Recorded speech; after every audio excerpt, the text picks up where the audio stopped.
Twice, the Targaryens tried to conquer Dorne with soldiers. Twice, they failed.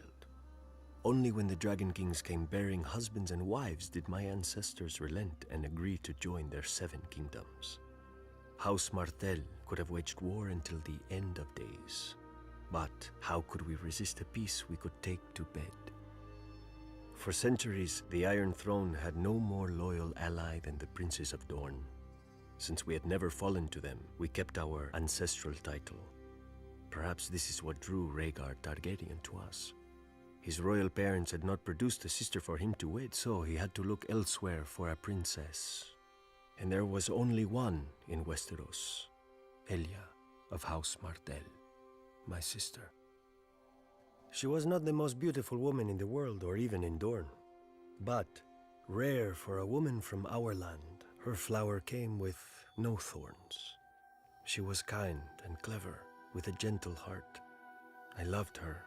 I feared for her. For years I fended off lesser men from her. But when Rhaegar came, even I failed.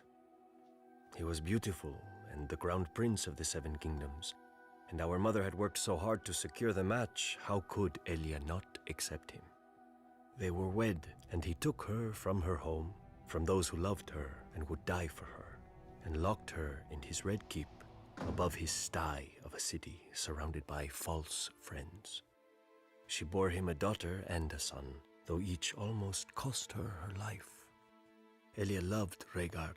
She obeyed him, and he chose to steal away Lyanna Stark, a pale northern girl whose veins ran with ice like all her people.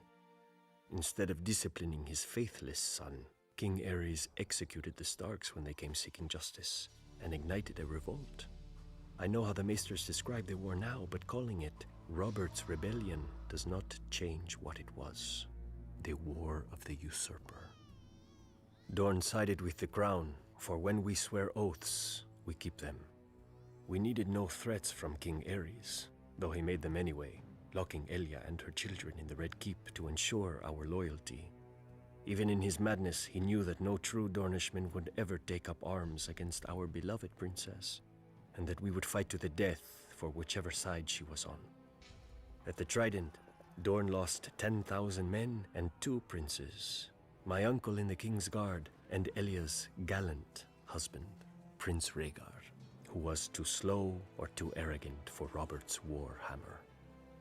As Robert's army marched on King's Landing, the Mad King sent his own wife and child away, but kept my sister and hers inside. In his madness, Aerys thought that the Dornish had betrayed his son at the Trident, and was only too happy to welcome his one true friend back into his ranks, Tywin Lannister. Lord Tywin's army sacked his friend's city while Lord Tywin's son murdered the king he'd sworn to protect. All this could have been forgiven. War is terrible, and men must become terrible to wage it. But the Lannisters knew that as long as my sister and her children, Prince Rhaegar's heirs, lived, no usurper could safely sit the throne. So Lord Tywin's dog, Sir Gregor Clegane, the Mountain, made Elia watch as he murdered her daughter and dashed her infant son's head against a wall. Then, with her baby's blood still on his hands, he raped my sister and murdered her. When Lord Tywin later presented their bodies to Robert Baratheon wrapped in pretty Lannister cloaks, I have been told the red color graciously hid the blood from men's eyes. The Targaryens talk of fire and blood. In Dorne, our blood is fire. If Robert Baratheon had dared set foot in Dorne during his reign, he would have lost the foot. And it is not even him we blame for Elia. The Lannisters think their gold buys them power. The Lannisters think their mountain buys them strength. But if they want peace, they cannot buy it with mountains of gold or one mountain of steel. They must pay in blood.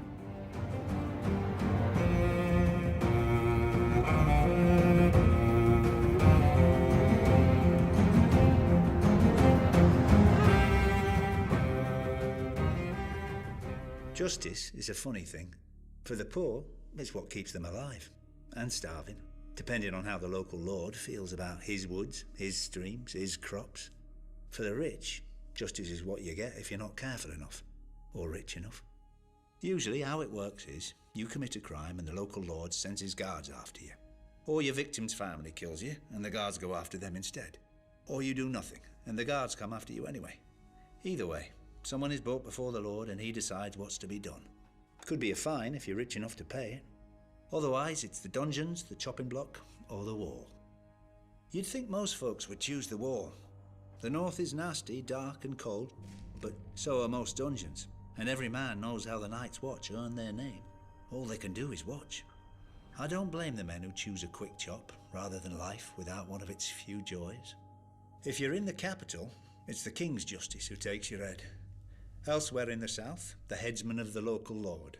But in the north, it's the lord himself. The man who passes the sentence should swing the sword, they say up there. Sounds noble, but given some of the northern lords I've met, they just don't want anyone else spoiling their fun. If you're so unlucky to be in the Vale when you're caught, you might never make it to sentencing thanks to their sky cells. Open on one side to a long fall, with the floor sloping down towards it like a woman's thighs. After a few days, they say the sky starts calling to you. Men jump with smiles on their faces, expecting the wind to lift them into the sky. It doesn't. To think Lord Tyrion was one tit-shaped cloud away from death. Lucky for him, he was highborn. If your family honour goes back hundreds of years to a time when your ancestors hit other men harder than they were hit, you have another option. Trial by combat. You either fight your accuser, or you both pick champions to fight on your behalf, and the gods will favour the righteous man. As long as he's also the strongest, the quickest, or the luckiest. Once in a long while, you may get two real high-born shits having a go at each other. And one of them might be fool enough to demand a trial by 7. Exactly how it sounds. 7 men against 7 men. Makes for a good show, I guess. But any man who's been in battle knows that the more men involved, the less skill needed, the more chance of accidents.